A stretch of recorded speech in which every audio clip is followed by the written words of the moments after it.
Everyone, welcome back to my channel inspiring minds. इस video में हम करने वाले हैं third education policy that is NCF 2005, जिसमें किसके बारे में बात की गई है, हमारे करिकुलम के बारे में बात की गई है कि हमारा जो पाठ्यक्रम है वो कैसा होना चाहिए।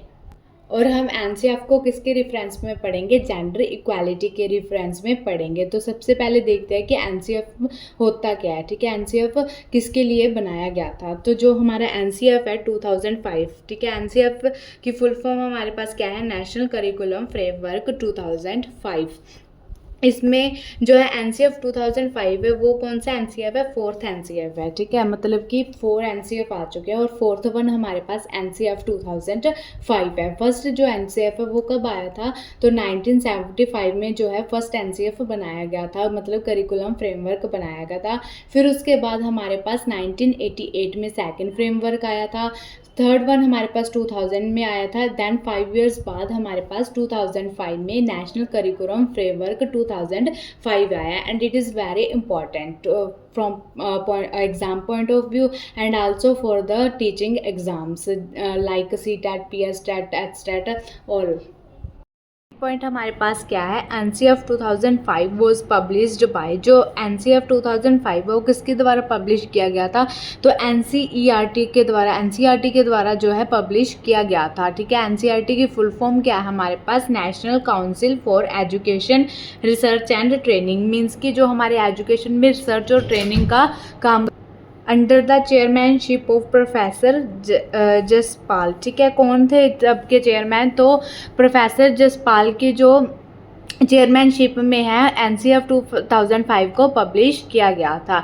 नेक्स्ट पॉइंट हमारे पास क्या है, NCF 2005 provide the guidelines to design teaching practice.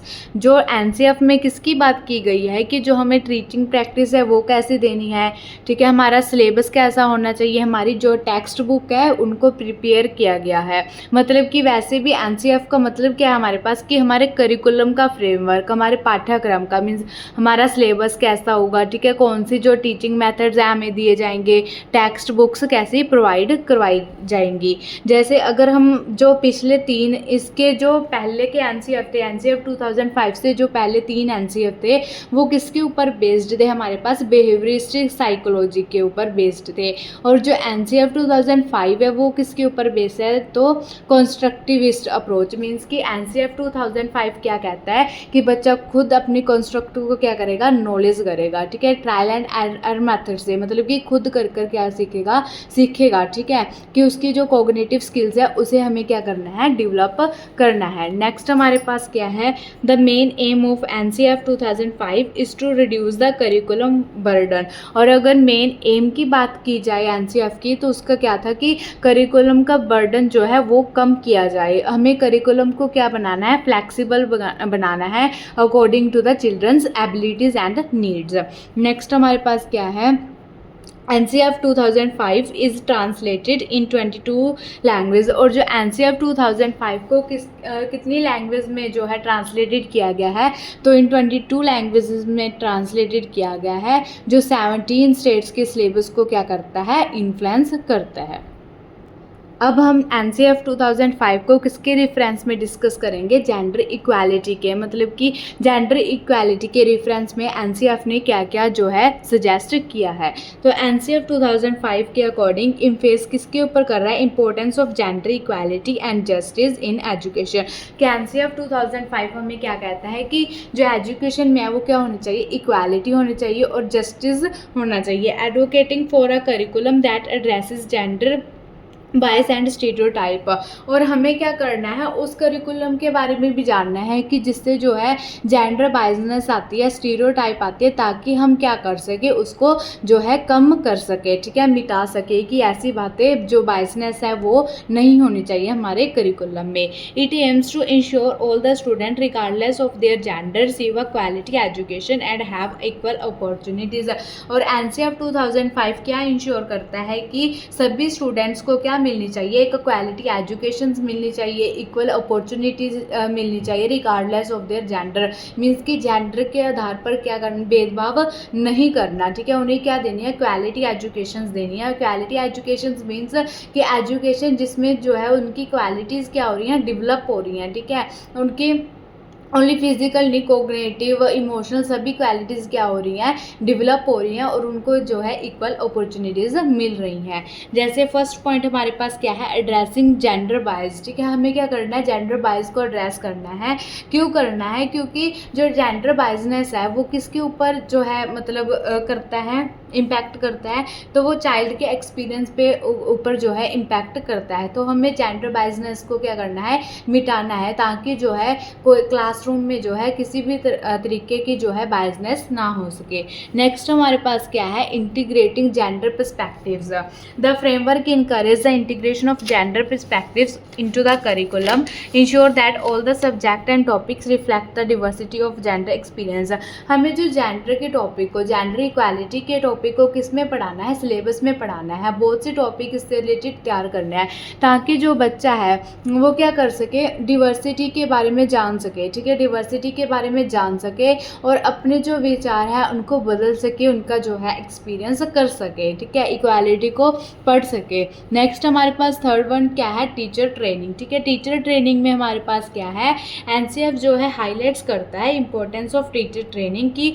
Teacher को ट्रेनिंग देना क्या है, बहुत ज़रूरी है। किसके लिए, to equip educators with the knowledge and skills to address gender issues in the classroom, ताकि वो क्या करे, जो जेंडर इश्यूज़ को है क्लासरूम में डिस्कस करे। क्योंकि किसी चीज़ को डिस्कस करने से क्या होता है, उन इश्यूज़ को डिस्कस करने से क्या होता है, वो चीज़ जो है सॉल्व हो जाती है। इसलिए जो ये एनसीएफ 2005 वो कहते हैं कि उनके अकॉर्डिंग क्या है कि टीचर्स को ट्रेनिंग देनी है कि जो जेंडर इश्यूज़ को है वो क्लासरूम में डिस्कस किया जाए, क्योंकि इश्यूज़ जो है डिस्कस होंगे तभी हम उनको क्या कर पाएंगे, सॉल्व कर पाएंगे।